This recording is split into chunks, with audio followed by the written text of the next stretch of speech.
All right. Welcome to the Scent Bubble. Your host. Oh, almost knocked my dang counter over. Okay. SB here. We're going to do a review today of a fragrance. No intros, no edits because I'm not on my main computer. I'm charging some stuff on that dock over there. So we're going to freelance over here on the other desk. I do have a laptop over here, so I've got the fragrance pulled up. You'll still get everything you typically get in my normal reviews, but we're gonna change the scene up and I gotta get some content done today, so this is the setup that I'm blessed with and I'm gonna be thankful for it. Today from the house of Acqua di Parma, specifically the blue Mediterranean line. These are the blue bottles. This is Mandarino di Sicilia. And let me see what information I can gather for you real quick. This is a unisex fragrance. The blue bottle line, which is the blue Mediterranean line from Acqua di Parma. Bottles go anywhere from 42 to 99 bucks depending on the size. Looks like you can comfortably get it around the $80 to $100 range for a 100 ml. Rating on Fragrantica is 4.16 out of 5, so creeping into mass appeal territory.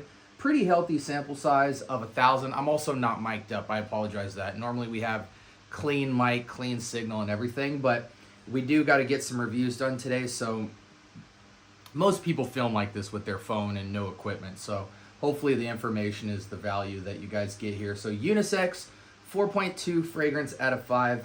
It's definitely a gotta get your nose on it. Classified as a citrus aromatic fragrance for men and women. What I will say from this house is that this blue Mediterranean line seems to be substantial performing, like at least 4 or 5 hours plus before going skin scent. Not every fragrance, but most of them. So if you're used to the clear bottle line, or anything like that, the black bottle line seems to be the strongest, even though they're all eau de colognes, eau de toilettes, and eau de parfums.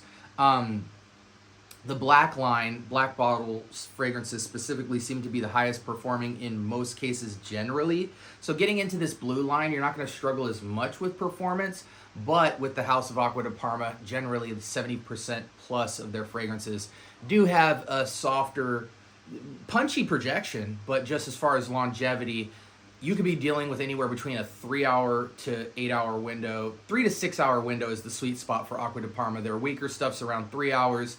Their heavier stuff sits more 4 to 6, but I'll let you know my thoughts as I try this. So citrus aromatic fragrance, gave you the price, unisex. Let's just get straight into it. Shout outs to these Nishane test strips. And these atomizers suck out of these samples. These are old school Addies. So we're just gonna lather 15 sprays on this test strip. And I will do a tester, 2 sprays on the arm. See what we're dealing with. Citrus aromatics. If you're new to Acqua di Parma, this house specializes in what I call Mediterranean / European coastal scents. So if you're familiar with houses like Goldfield and Banks does a lot of coastal stuff.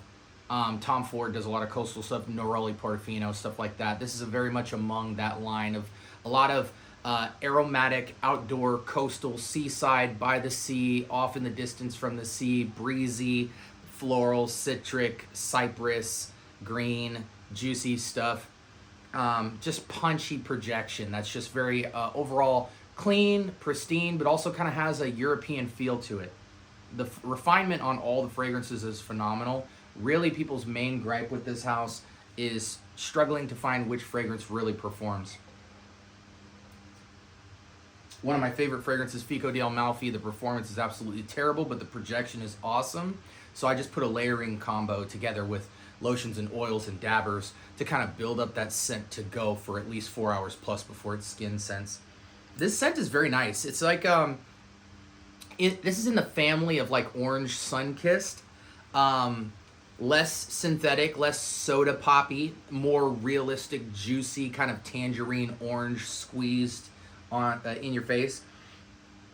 It's a tad bit fizzy, but it's mostly about this juicy kind of tangerine orangish lemony thing, but it's mostly an orange kind of, again, imagine Sun-Kissed if it was organic and more natural, but it didn't lose all of its punch when it went natural. It's natural and juicy.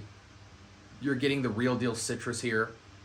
What do they classify this as? A citrus aromatic. It's more citrus than aromatic, but the orange definitely does have kind of a a slight green air to it. Like imagine some cypress or some greenery in the back, the wind's catching it, but it's not that green of a scent. This is mostly a juicy, realistic, punchy citrus fragrance. Punches well above like an Atelier Cologne or Atelier Premier type of scent. It punches more than Goldfield and Banks in terms of projection. And again, it just captures that kind of European coastal feel. I'm going to read you some notes real quick. We've got on the top, mandarin, green mandarin, blood orange, and lemon. I think I named all three of those. In the mid, this is what you get a lot of. Petitgrain and spearmint. The spearmint isn't really minty. You wouldn't smell this and say this is a mint scent or this is a spearmint scent. The mint just gives it a cool, airy lift. So cool, cold air behind this fragrance. And the petitgrain is that green, kind of sophisticated green scent. So it's almost like in the same way that basil can kind of have like a sweet, sophisticated green note, not like a pine type of to the earth green. It's more of a fancy, pristine champagne take on a green note. Yeah, very nice. The spearmint with the petitgrain kind of creates this cold air with a touch of green behind this blood orange kind of mandarin thing. It dries down to a musk, cedar, and patchouli. And on my skin, it just sits the orange down a little bit, the orange, and gets a little less juicy. So I'm not really getting a ton of patchouli and cedar. Getting a good deal of musk for sure, but it's just got this overall clean base of clean woods on this juicy orange. And the orange gets a little less juicy as it dries down, but it is a very punch, tart, juicy orange. I would liken this to like an orange tangerine take on something like Dolce & Gabbana Forever for all my designer heads who aren't familiar with a lot of the niche references. But it punches. I think this isn't going to get more than like 3-4 hours of solid performance before it's skin scents. But if you have a good hygiene routine, there's a couple of fragrances on my channel that I compare to Sun-Kissed Soda, even like Tangerine Boy from Fleur.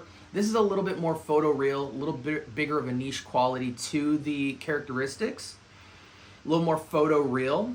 Again, true to the Acqua di Parma line, this is a very nice citrus fragrance. I think out of all the tangerine, orange, and sun-kissed references I've made on this channel, this is easily the best kind of sun-kissed soda type of scent. But again, it's beyond soda, it's beyond synthetics, it's more real, it's more about just this punchy mandarin that's a little bit fizzy and has a cold air behind it, touch of green, sitting on more of a slightly woody base, just comes off clean and citric, almost even soapy to an extent. But it is still a juicy fruit kind of citrus. As a fragrance, I give it an 8 out of 10. It's above average in its quality, in its projection and punch, and in its vibe. Takes it above average to any tangerine or orange or blood orange or mandarin scent that you can find. I think it's a little bit better, a little bit more robust, a little bit more unique. You're going to have to pack the sprays on this, guys and girls. I do think it's perfectly unisex. I'm going like 15 sprays. I'm not even counting. I might even do 20 sprays with this. I do currently have about 4 Acqua di Parmas in my collection, so I'm very familiar with the performance. I have the clear bottles, the blue bottles. The only thing I don't have is the black. I do want to get my hands on the Zafferano and the Oud and Spice, I believe, or even the Acqua di Parma Oud. Big fans of those. But this is a great fragrance. Definitely like it. It reminds me of Fico di Amalfi, just an orange take instead of fig. Solid fragrance. Nothing above an 8. I don't really do decimals. I just call this a solid 8 that doesn't lean towards a 9. Again, if it had a little bit more robust seeming performance, I think it might take it closer to a 9. It wouldn't make it a 9, but it would make it more like an 8.5 type of scent because it's so versatile. This is versatile everyday casual wear with an upscale glitter to it. And yeah, the price point is absolutely phenomenal. If you're a guy who's into freshies and you are only familiar with a lot of the designer offerings, the Dylan Blue, the Mont Blanc Legend Spirit, the Versace Pour Homme, I don't know if I said Dylan Blue, Dolce & Gabbana Light Blues, stuff like that. This is a significant upgrade in quality and just in complexity. It's a generic photoreal citrus fragrance with niche texture. The texture and the atmosphere of this fragrance feels fancier, feels richer, and so wearing this as a casual scent is a statement maker because this is the best of the best of the best in the freshy category. So if anybody has a fresh fragrance, even in Invictus Aqua, something like that, Invictus Platinum, Invictus, you're gonna smell better. You're gonna smell less cheap, less synthetic, and you're gonna come out looking like you have a signature scent on in comparison with people that wear citric-based freshies. No question.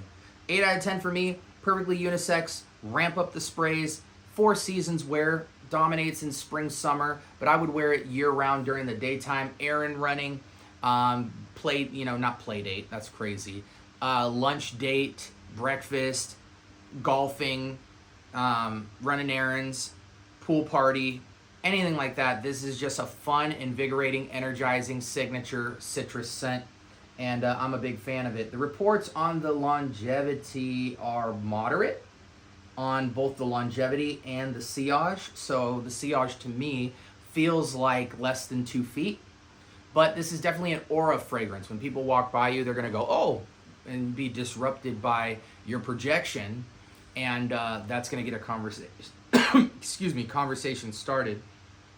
Very good fragrance, highly recommend it. If you're into orange at all, this is definitely somewhere you'd have to make a stop. Again, I've compared a lot of sun-kissed type of fragrances as well as Fleur Tangerine Boy, which I have, and this feels better, and it also feels better than most Atelier colognes, no question. So with that being said, this was Acqua di Parma's Mandarino di Sicilia. 8 out of 10, solid banger. Get your nose on it. Like, comment, subscribe. More importantly, turn on that notification bell. Talk to me. I do talk back. Let me know in the comment section below if you have any questions about this fragrance or any experience with the fragrance. Let the community know in the chat below. And until next time, hope you guys stay blessed.